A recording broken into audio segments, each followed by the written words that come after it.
ఒక వాళ్ళు అట్టగొడుగా పరిపాలించిన 50 ఏళ్ల పాటు పరిపాలించిన తర్వాత మన అదృష్టవశాత్తు అటల్ బిహారీ వాజ్పేయి అనేటువంటి మహానుభావుడు వచ్చి జాతీయ ప్రభుత్వం అనేది మొదటిసారి ఏర్పడి, అద్వానీ అనే ఆయన మంచి సర్దార్ పటేల్ లాంటి వాడు అంటారు అందరూ, ఆయన వచ్చి రాజ్యాంగం మొదలు పెడతాము కాస్త ఒకసారి చూద్దామంటేనే అన్నాడే. అప్పుడు జరిగిన వీళ్ళందరూ కలిసి కుక్కలన్నీ కలిసి మీద పడినాయి చూసారా? దాని ఎఫెక్ట్ ఎట్టబడిందంటే 75 ఏళ్ళైంది మొన్న, జనవరి 26 ఎన్నాళ్ళైంది మొన్న, ఒక వారం రోజుల కింద రిపబ్లిక్ డే వచ్చింది కదా. ఇన్ని మీడియా ఛానళ్ళు ఉన్నాయి కదా, ఇంతమంది జర్నలిస్టులు ఉన్నారు కదా, మహామేధావులు ఎవడైనా కనీసం ఒక అడ్డమైన పనికి మాలిన అష్టావక్ర ప్రోగ్రాములు ఇన్ని చేస్తుంటారు కదా, ఛానళ్ళలో పత్రికల్లో చెత్త చెదారంతో రాస్తుంటారు కదా. అక్కడ ఎవడో అడుక్కు తినేవాడు ఉన్నాడు, రోడ్డు మీద అడుక్కుంటున్నాడు అంటే వాడిని ఇంటర్వ్యూ చేయాలి. వాడు చెప్తాడు మహాత్మా గాంధీ గురించి, రాజ్యాంగం, వాడు చెప్పేవన్నీ వీడు చెప్తుంటారు. కుంభమేళా జరిగితే అవతో పూసలు అమ్ముకుంటున్నదట, దాని గురించి దాని కూడా కుక్కలు తిరిగినట్టు తిరుగుతారు. ఇట్లాంటి యథవ పనులు చేసే మీడియా వాళ్ళలో ఒక్కడంటే ఒక్కడికి ఆలోచన వచ్చిందా అని,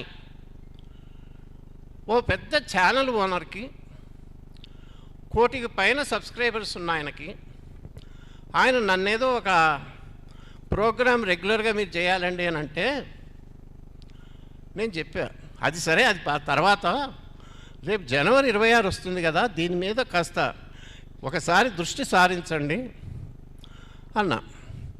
సరే, దృష్టి సారించడానికి ఏముంది అంటే రాజ్యాంగము 75 ఏళ్ళు అంటే చాలా డ్రై సబ్జెక్ట్ అనుకుంటారు కదా. అప్పుడు నేను ఆయనకు మంచి న్యూస్ పాయింట్ చెప్పాను, బ్రహ్మాండమైన స్టన్నింగ్ పాయింట్.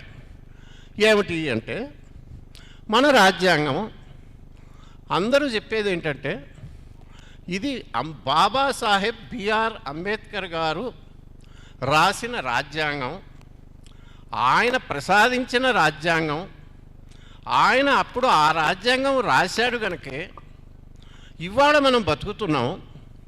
కాబట్టి రాజ్యాంగము అంటే అంబేద్కరు, అందులో ఒక అక్షరముక్క మార్చితే అంబేద్కర్ గారిని అవమానించినట్టు, దళిత లోకాన్ని అవమానించినట్టు అని అద్భుతంగా ఒక కథ, మాయదారి కథ అమ్మి మనందరి కళ్ళలో మన్ను కొడుతున్నారు 75 ఏళ్ళుగా.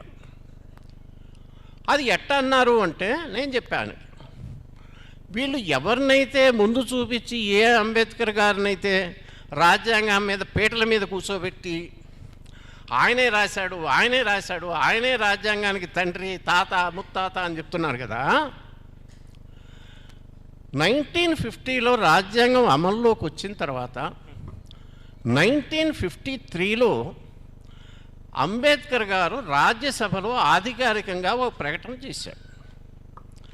ఏమని అంటే, అందరూ నేను ఈ రాజ్యాంగం రాశానని అంటుంటారా, దీన్ని తగలబెట్టేవాడిని మొట్టమొదటి తగలబెట్టేది నేనే అన్నాడు.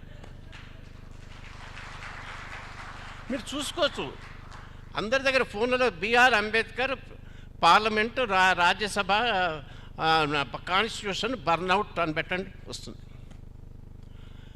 ఆయన ఏమిటి షాకింగ్ కాదు, అంబేద్కర్ గారు నేనే తగలబెడతానా, ఇది ఎవ్వరికీ పనికిరాదు, ఐ డోంట్ వాంట్ ఇట్ అన్నాడు. ఎప్పుడన్నాడు? 1953లో అన్నాడు. అంటే రాజ్యాంగం అమల్లోకి వచ్చిన 3 ఏళ్లలోనే ఆయనేమి సామాన్యుడు కాదు, మహానుభావుడు ఎవడన్నా ఉన్నాడంటే అంబేద్కర్ గారు ఒక్కడే ఈ దేశం. ఆయన డ్రాఫ్టింగ్ కమిటీకి చైర్మన్గా ఉన్నాడు, రాజ్యాంగం రాసిన డ్రాఫ్టింగ్ కమిటీకి చైర్మన్గా ఆయన పెట్టారు. అష్ట కష్టాలు పడి ఆ కమిటీలో ఇంకా ఆయన కాక 6గురిని పెడితే, ఒకడు అమెరికా పోయాడు, ఒకడు మా సంస్థానంలో పని ఏదో ఉందన్నాడు, ఒకడు చచ్చిపోయాడు, ఇంకోటి నాకు టైం లేదన్నాడు. మొత్తానికి ఎవరు పనిచేయాల. ఆయన ఒక్కడు కూర్చొని 2 ఏళ్ల పాటు కష్టపడి మొత్తానికి డ్రాఫ్ట్ తయారు చేశాడు, ఫైనల్ చేశాడు. అంత కష్టపడిన ఆయనే ఇది నాకు పనికిరాదు, ఇది తగలబెట్టవలసిన పదార్థము అని 3 ఏళ్లలో ఆయన గుర్తిస్తే 75 ఏళ్ళైన తర్వాత మనం గుర్తించట్లేదే, సిగ్గుచేటు కాదు. అప్పుడు అంబేద్కర్ గారిని ఏమన్నారంటే, ఇదేమిటంటే షాకింగ్ స్టేట్మెంట్ ఇచ్చారు, అసలు ఎందుకన్నారు మీకు అని 1956లో ఇది అయిన 3 ఏళ్లకి రాజ్యసభలో ఒక ఆయన అడిగాడు అంబేద్కర్ గారిని. ఆయన రాజ్యసభలో ప్రొసీడింగ్స్లో ఉంది, పార్ట్ ఆఫ్ అఫీషియల్ రికార్డ్. ఆయన అన్నాడు, కారణం ఇదయ్యా, మేము దేవతలకు ఒక గుడి కడదాం అనుకున్నాం, ఆ గుడిలో దేవుణ్ణి పెట్టే లోపు దయ్యాలు వచ్చి ఆక్రమించేసినాయి, ఇంకేం చేయాలి, ఆ గుడి కూల్చక తగలబెట్టక ఏం చేస్తావు అన్నాడు. ఎంత కడుపు మండితే, ఎంత బాధపడితే అని ఉంటాడో మీరు ఊహించండి. నిజంగా ఎవరైతే రాజ్యాంగానికి అంత కష్టపడాడో ఆయనే దేవతల కోసం కట్టిన దానిలో దయ్యాలు వచ్చంటే, ఈ దయ్యాలు చెప్తున్నాయి ఇప్పుడు అంబేద్కర్ గారిని ముందు పెట్టుకొని వీళ్ళు చేసే వెధవ పనులన్నీ అది కాపాడుకోవటానికి ఆయన్ని ఒక ముఖౌటలాగా వాడుకుంటున్నారు.